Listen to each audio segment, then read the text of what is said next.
गायत्री मंत्र सद्बुद्धि का मंत्र। ओम भूर्भुवः स्वः तत्सवितुर्वरेण्यं भर्गो देवस्य धीमहि धियो यो नः प्रचोदयात्। आज की कहानी। अरुणेश सड़क पर टहल रहा था। उसे भूख लगी थी, लेकिन उसके पास पैसे बहुत थोड़े से बचे थे। चाय की दुकान पर गया, 2 बिस्कुट खरीदी और चाय के साथ खाने लगा। सोच रहा था, कितना मूर्ख है, अपने माता पिता को बिना बताए घर से इस गांव में चला आया। पुरानी घटना याद आने लगी। एक दिन की बात थी। पिताजी काफ़ी नाराज़ थे और अरुणिश को दोस्तों के सामने काफ़ी डांट फटकार दिया। उन्होंने कहा, अरुणिश, परीक्षा का समय आ रहा है, पढ़ाई करो नहीं तो फेल हो जाओगे। अरुणिश को काफ़ी बुरा लगा, लेकिन बुरा लगने के बावजूद उसने पढ़ाई पे ध्यान नहीं दिया और एग्ज़ाम में फेल कर गया। उसने सोचा घर वापस जाएंगे, पिताजी की डांट पड़ेगी, इसलिए दोस्तों से कुछ उधार पैसा लिया और बगल के गांव में आ गया। उसने सोचा 2 दिन 3 दिन के बाद पिताजी का गुस्सा शांत हो जाएगा, तब घर वापस जाएंगे। लेकिन अब उसे अफसोस हो रहा था।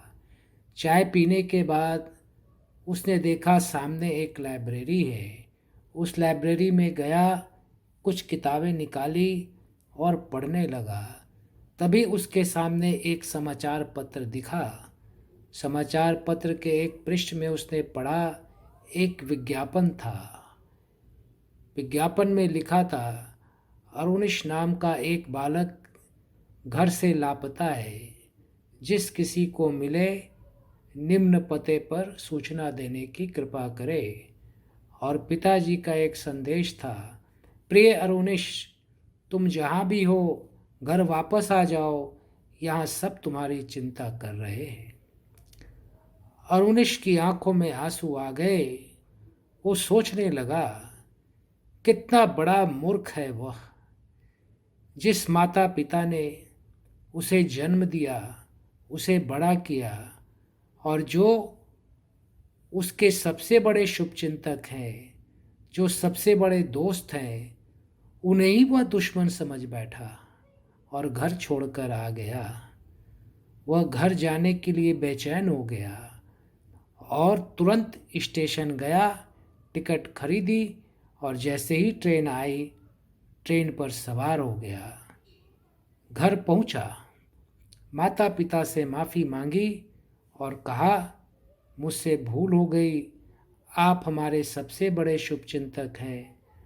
मैं आपको अपना दुश्मन समझ बैठा, लेकिन आज से आप मुझे जो भी बताएंगे मैं उन बातों को मानूंगा और अपना जीवन आगे बढ़ाऊंगा। उस दिन से अरुणिश ने दोस्ती की परिभाषा बदल ली।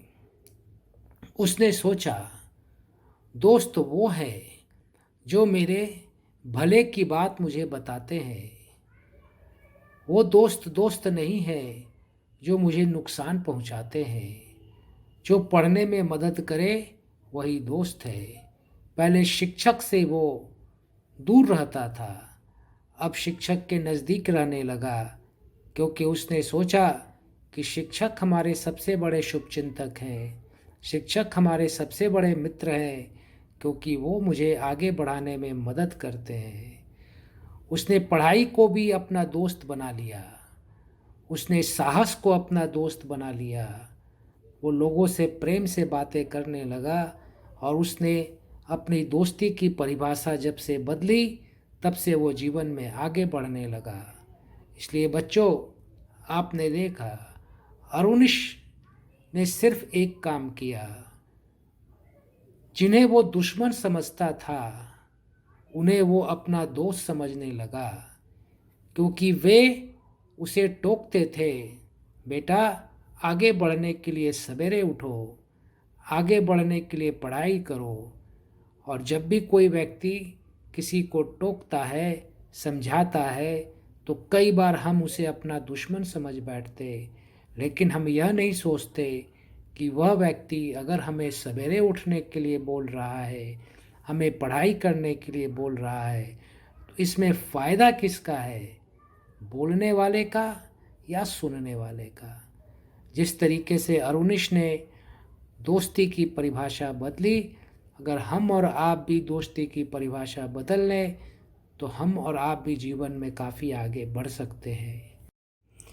हमारे गुरुदेव पंडित श्री राम शर्मा आचार्य जी भी कहते हैं, जिस प्रकार धूल हवा की संगति से आसमान तक पहुंच जाती है और पानी की संगति से नीचे आकर कीचड़ में मिल जाती है, उसी प्रकार मनुष्य सुसंगति से उत्थान की ओर चला जाता है और गलत संगति से पतन की ओर चला जाता है। धन्यवाद।